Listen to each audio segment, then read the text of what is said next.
This episode of the Restoration Today podcast is brought to you by Core Restores at corerestores.com. Did you know contents can save insurance carriers and customers 30% or more versus total replacement costs? The ability to restore personal items after a loss offers additional revenue for your company and valuable emotionally connected service for your customers.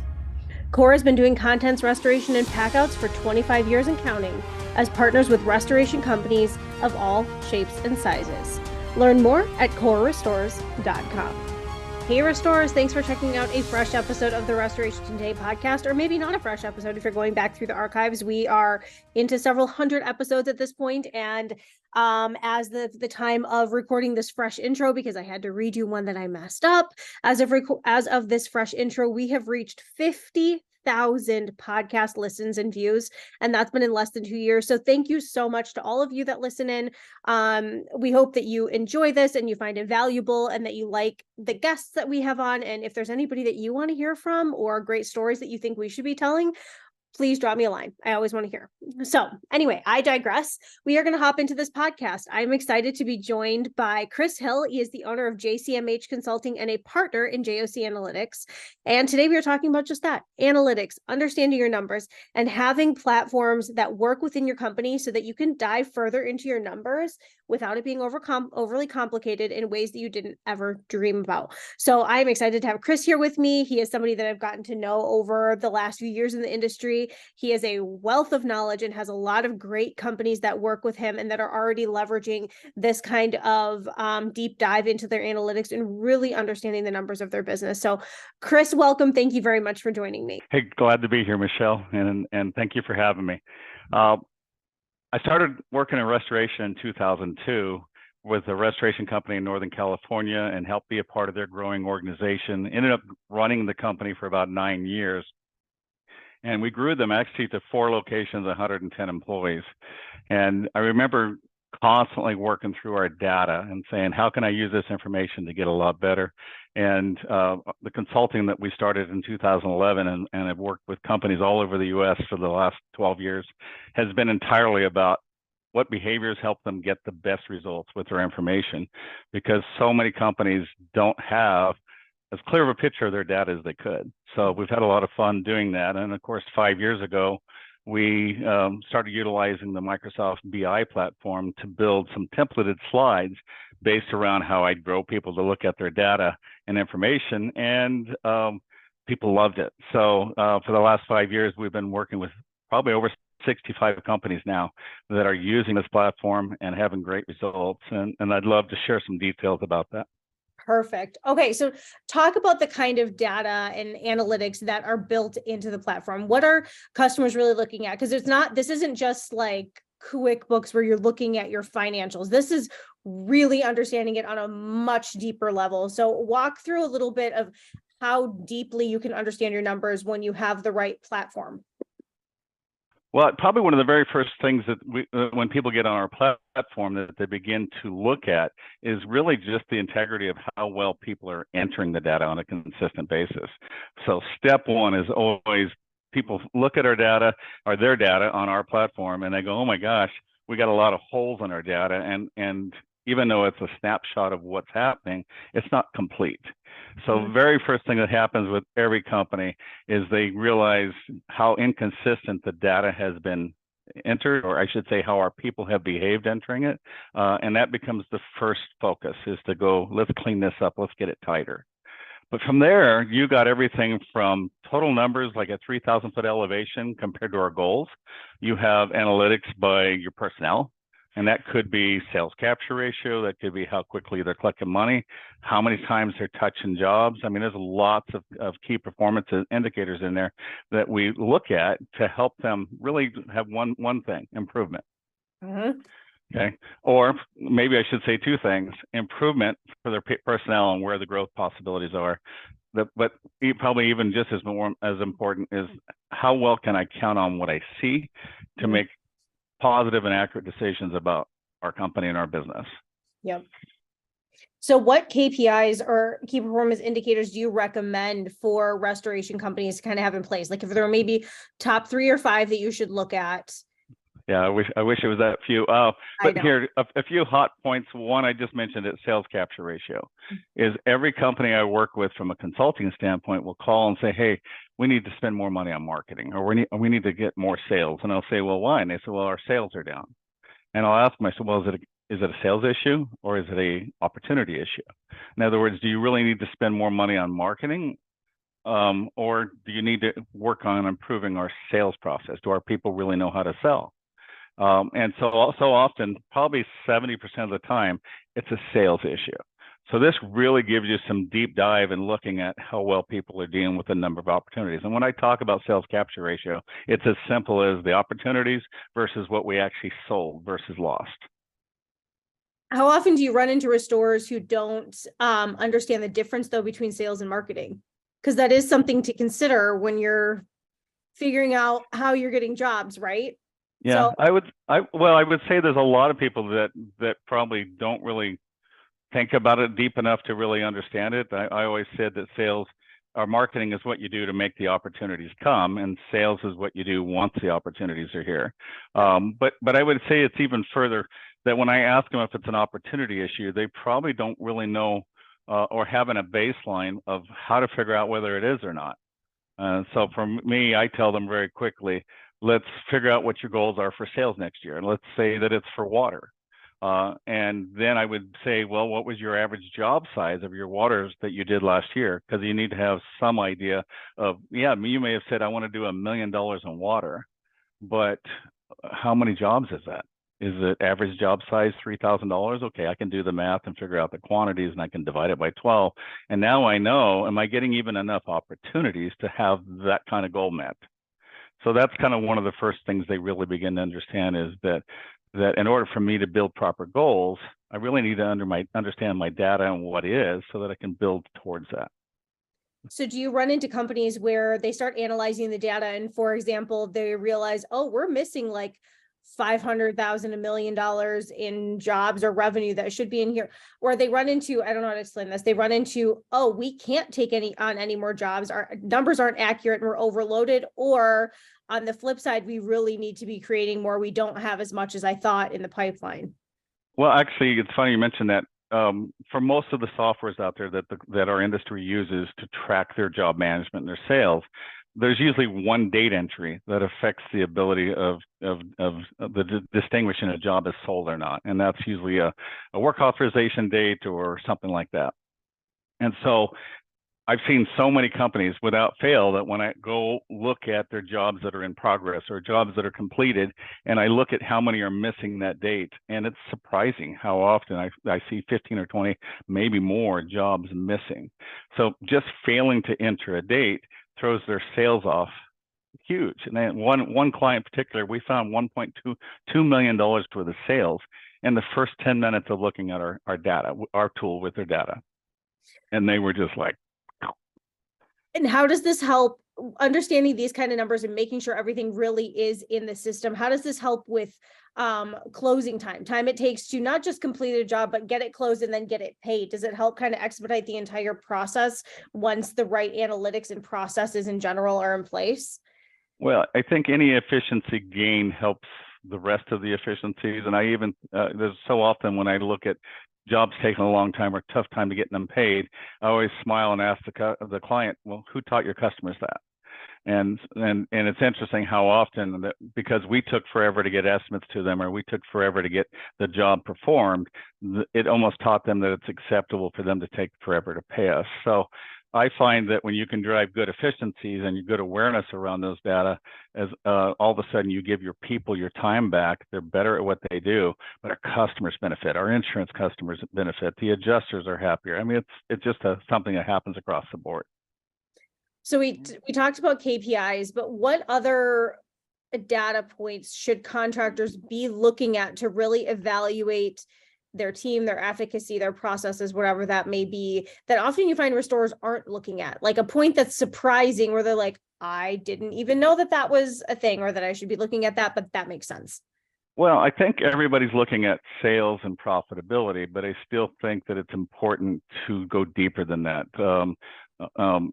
because you may say, oh, I've had it happen where they say a certain insurance company is terrible to work with or terrible margins. But when I go look at their data, I'll find that 50% of the time they're being successful. Mm-hmm. Or maybe it's only one person in their company, one of their teams is producing poorly.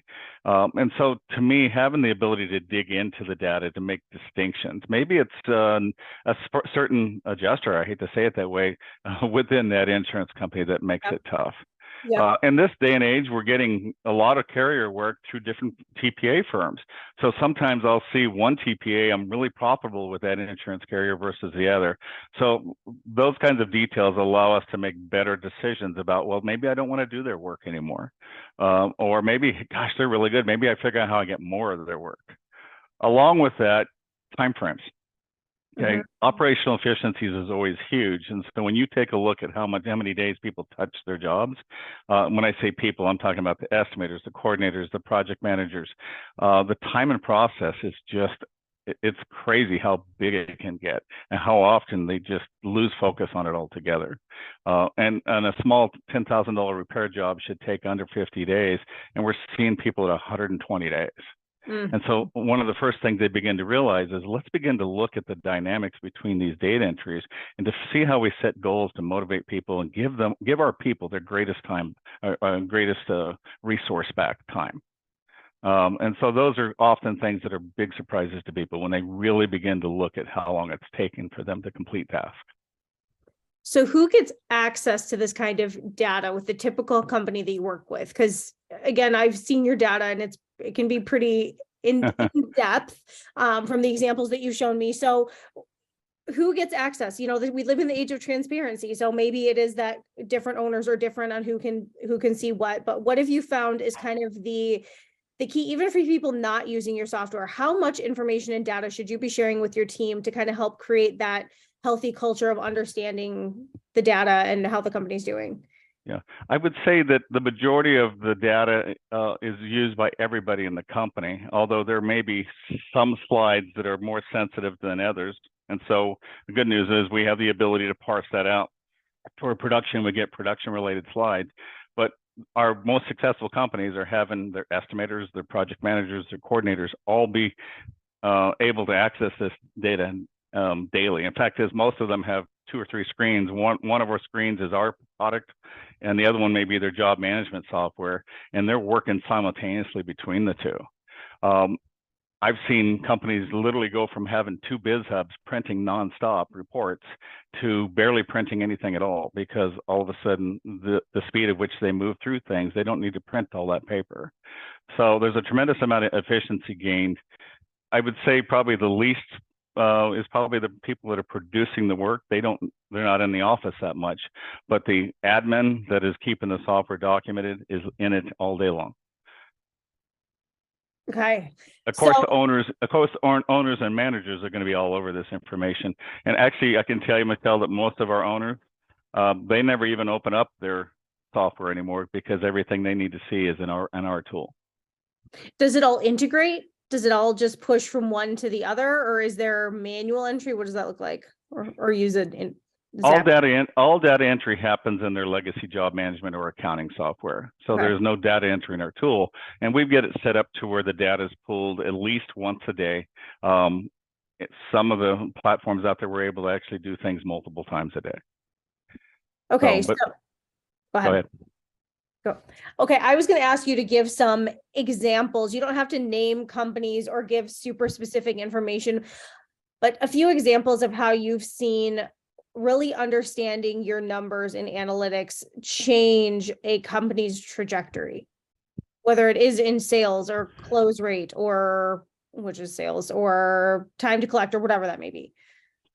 Well, I've seen companies that found that they were sitting at 120 days to produce a $10,000 job, and they managed in 6 months' time to get it down to 30 days. And I asked them what was the byproduct of that, and they said, well, 3 things. They said, 1, our people got their time back. 2, everybody from the customer, insurance, or anything else was so much happier with us as a company, and they wanted to give us more work. But their profit margins improved. And I don't mean just on the gross profit side, because most of those people that are touching those jobs are not being job costed. They're hitting the overhead. And so just by virtue of the fact that because they're touching them less, they usually can handle more work. They can be better at what the work they're doing. And they even have work-life balance, which is a pretty cool thing in our business when everybody's, like I said, screaming, I don't have time. Yes. And so that's one of the biggest impacts that we look for people to see is when they begin to become aware of what's happening. Let's begin to interrupt those patterns. Let's move people to better performance. And it's give your people your time back. It's the greatest resource you guys have as a company. Yep. Yeah. Yes, it is. Do you see any trends that emerge as your like industry-wide trends? You don't have to give away a ton of information here because I'm sure that you see a lot across all the different companies, but any interesting trends that you see as pain points for the industry that's pretty common across a lot of companies that you look at, or opportunities or whatever that may be? Well, I would say it varies company to company because that's one of the things I love about this industry is every company is wired a little different. There's really no blueprinting this. But I will say for the companies that pursue a lot of managed vendor program work, you'll see them really begin to see what's important to really play the game and do well in that environment. And I see some other companies go, you know what, we're terrible at managing that interface and that work, and we should get away from it. And so, I mean, but you love them, you hate them. I know people that do really well in that work, and I know people that couldn't figure it out, and they ran from it and really became successful because they found another vertical for them to get their work in. So I would say that's a big one. Again, constantly being able to look at if something's not where I want it to be, then I can begin to start to go, well, how come? Is it where I'm getting the work from? Is it, the carrier? Is it the program? Maybe the program has so much time involved in me having to manage it that's killing me. So again, it's all in the details of really being able to look at where the problem is. It's when you don't have a tool that does analytics, it's so easy just to get stuck in one dimension and you go, well, that person's failing. They're terrible. We should fire them. Sure. And so to me, if I really see a trend, is people begin to think at a much deeper level, and they begin asking the right questions.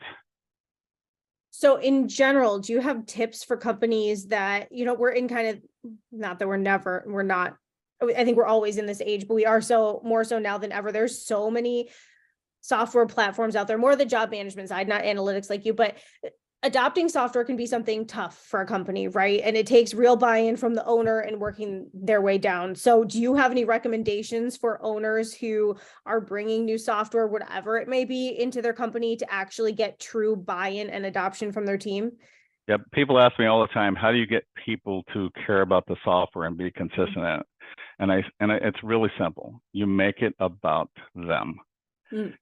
And I tell them, if you go to them and you say the company this, and here's my expectations, they'll do it when it's convenient. Mm-hmm. But if you use the data and the information to be their reflection and their mirror as to their performance, they'll care about it more.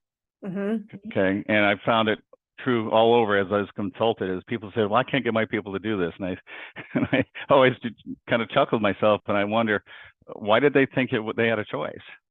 And did they really want to be exceptional? Did they recognize this tool is that? I used to have staff members that would say, Chris, you're building the micromanager tool. You're going to micromanage me. They even called me Dr. Evil a couple of times. And I said to him, well, it's either my tool to micromanage you or it's your tool to be exceptional with. I'll let you decide which one it is.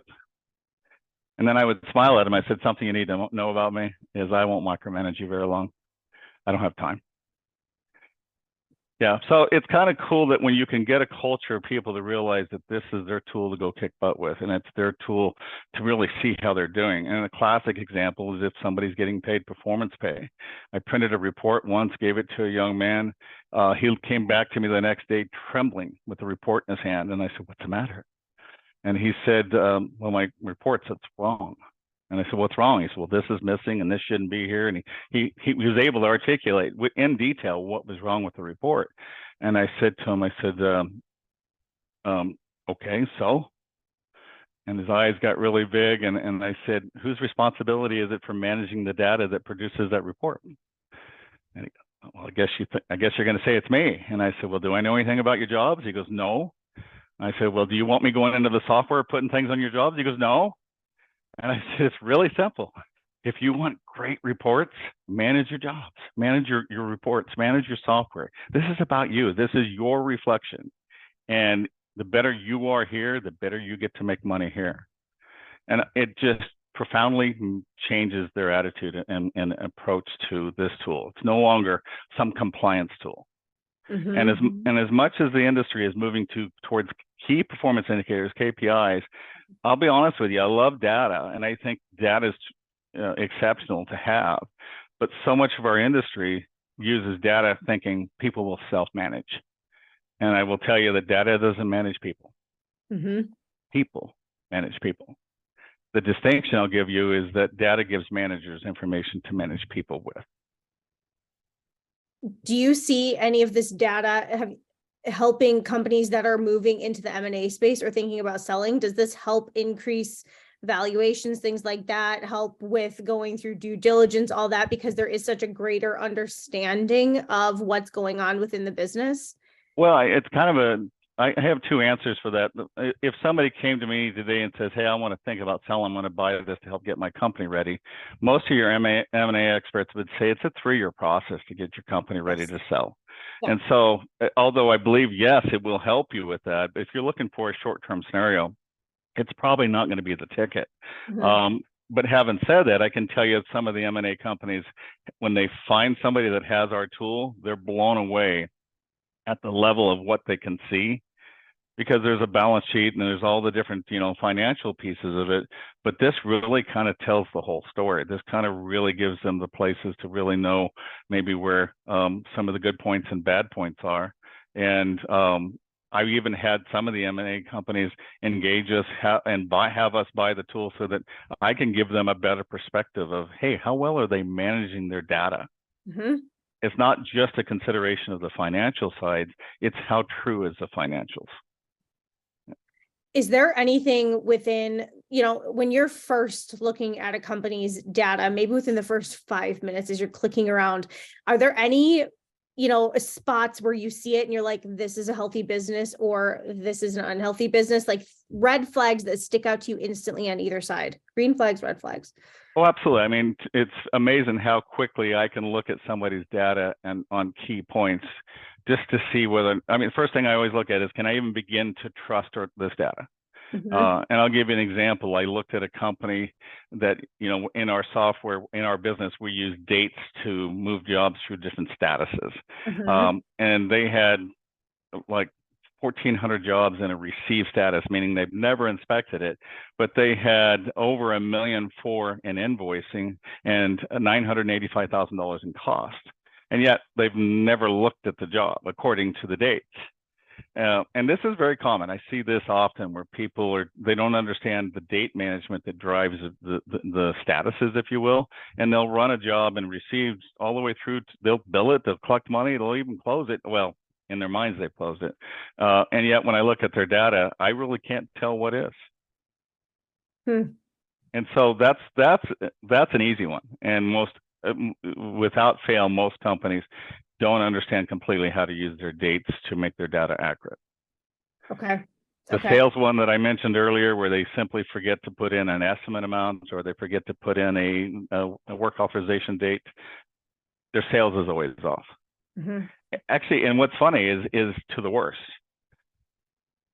is I can usually add a few $100,000 to sales for them, most every company, which if an M&A company was looking at them, that would be important to know. Yeah. Yeah. Yes.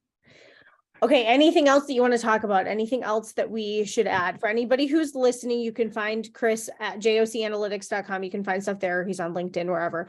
But anything else that we haven't talked about that you think that we should talk about in relation to? Well, I think it's important to understand that there's a lot of tools out there that people can use for analytics. Okay. Mm-hmm. And I mean, I'll just name a few of them. If you're using Dash has their own BI platform. If you're using PSA, they have their smart reports. Everybody has it's a big thing now to have your own BI tool. You can buy the same tool we build on and it's not that expensive, at least the tool itself.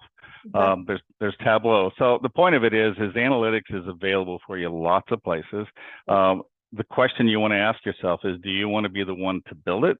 Or do you want to have a partner that knows what you should be looking at and coach you through it? And that's really the big distinction. People ask us all the time, oh, you're a software company. No, we're not. We're not a software company. We're a BI partner that we build tools. We give people a template of what people need to run their business and look at first most. And then when they have some crazy spreadsheet that takes 4 hours a week for them to build and maintain, they can show us that spreadsheet. We'll take that and put it into our tool, and they never have to build that tool again. It's kind of cool that we can literally say, stop, quit doing the repetitive things. Now you can put more time and focus on running your business and using your data, as opposed to constantly mining it out and trying to figure out what is. I would fail miserably if I had to do that every week in a spreadsheet. Yeah. I would fail miserably. So when I ran the restoration company that I ran, I spent 12 hours every month pulling information out of the software for analytics and for recognition. With the tool that I have now, and by the way, it was only good for one day. It was good for that moment in time. The tool I have now, it's always built. I never have to spend the 12 hours. As a consultant, I used to spend 4 hours each customer before I leave the house, go to their shop. I'd spend 4 hours running reports just to kind of get an idea of where they're at. Mm-hmm. Today, it takes 20 minutes. And so to me, I would tell everybody, whether you use our services or not, do analytics. It's important that you understand your data. But step one is always, let's get your people behaving consistently to where the data means something and it's truthful. Yes. Perfect. Chris, that makes good sense to me. Thank you for sharing all of this in your time. That went by really fast. You had a lot of great information. So thank you very much. I look forward to seeing you at some upcoming trade shows. I always enjoy crossing paths. I hope you have an awesome rest of your day. For more Restoration Today and the latest news, visit our website, cnrmagazine.com, and find the latest episodes of the Restoration Today podcast on your favorite podcasting platform.